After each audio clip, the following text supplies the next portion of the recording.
எல்லாருக்கும் வணக்கம். இந்த வீடியோவில் ரோசா செடி எப்படி நடவு செய்யறதுன்னு பார்க்க போகிறோம். இதில் மண்கலவை, குப்பை, மணல் எல்லாம் கலக்கி எவ்வளோ வைக்கணும்னு பார்க்க போகிறோம். இந்த ரோசா செடி வாங்கும்போது நல்லா 2-3 கணுவு இருக்கிற மாதிரி பார்த்து, நல்லா தெளுத்தியாக இருக்கிறத பார்த்து வாங்குங்க. இந்த ரோசா செடியை பாருங்கள், நாங்கள் வாங்கிட்டு வந்த செடி இப்போ 2-3 கணுவு இருந்து நல்லா தெளுத்தியாக வளர்த்தியாக நல்லா இருக்குது.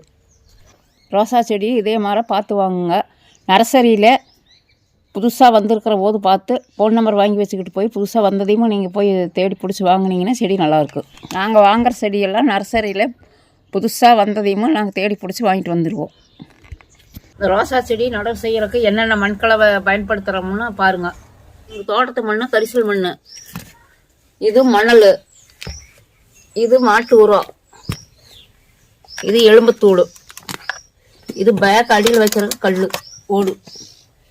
இது இப்படி தலை இருந்தாலும் எந்த மரத்து தலையாக இருந்தாலும் சருவு எடுத்துக்கலாம். இப்போ எல்லா கலவைகளையும் ஒன்றா சேர்த்து எடுத்து கலக்கணும். முதல்ல தோட்டத்து மண்ணை கரிசல் மண்ணை கொட்டிக்கலாம்.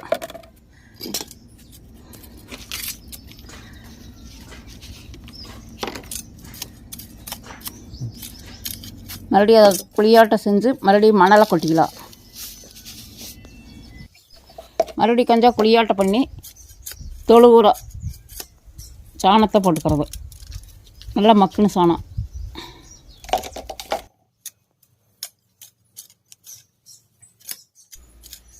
மறுபடியும் குழி எடுத்து நல்லா எலும்புத்தூளை கொட்டிக்கணும்.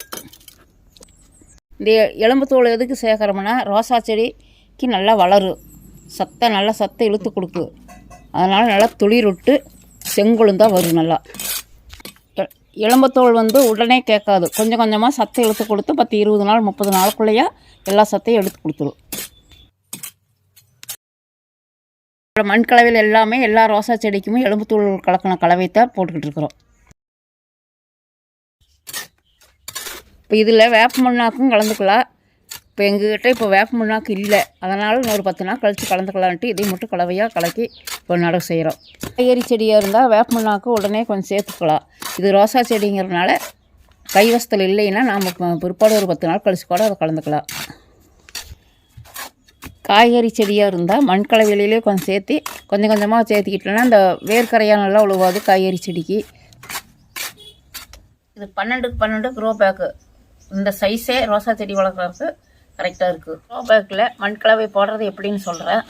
இது இந்த வெயிட்லெஸ்ஸாக இருக்கிறதுனால, கல் போட்டால் வெயிட்டாக இருக்குது, அதனால் இது வெயிட்லெஸ்ஸாக இருக்கிறதுனால தோட்ட அடியில் ஒரு லேயர் வைக்கிறோம். அது எதுக்குன்னா மண்ணையை மட்டும் போட்டால் அந்த கீழே க்ரோ பேக்கில் ஓட்டை இருக்குது, அதை போய் அடைச்சிக்கு, தண்ணி கொஞ்சம் வெளியே வராது. அதனால் இது அந்த வெயிட்லெஸ்ஸான ஓட்டை வச்சோம்னா கொஞ்சம் தண்ணியெல்லாம் அதுக்கு தகுந்த மாதிரி வெளியில் வந்துடும்.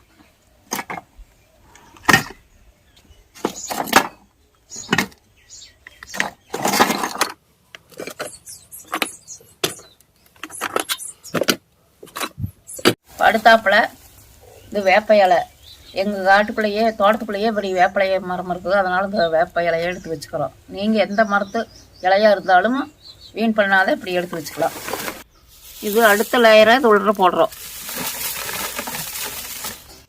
மேலே மண் கலவை போடுறதுனால நாளாக அந்த இலையமெல்லாம் மக்கி உரமாயிரும் செடிக்கு. இதுக்கு மேலே நம்ம தயாரித்து அந்த மண் கலவையும் இதுக்கு மேலே போட போகிறேன்.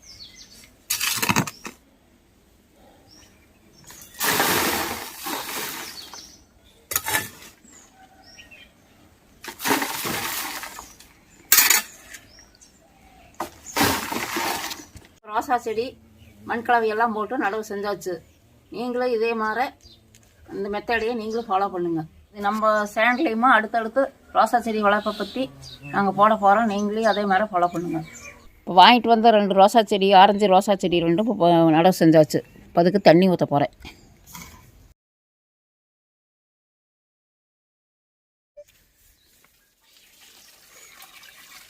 அதாவது இப்போ நடவு நட்ட செடிக்கு பக்கத்தில் போய் கொஞ்சமாக லேசாக தண்ணி மெதுவாக ஊற்றணும், இல்லைன்னா குழி பறிச்சிடும்.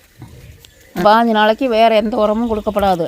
வேர் பிடிச்ச முற்பாடு தான் மறுபடியும் கொஞ்சம் லேசாக உரம் கொடுக்கணும். ரோசா செடிக்கு பக்கத்தில் வேறு எந்த புல்லு பூடு களையெல்லாம் வராத பார்த்துக்கணும். மண்ணை குச்சி எடுத்தால் ஒரு கரண்டிலேயோ கிளறி நல்லா விடணும். செடி நடவு செய்கிறது எப்படின்னு பார்த்துட்டா நம்ம சேனலுக்கு சப்ஸ்கிரைப் பண்ணுங்கள்.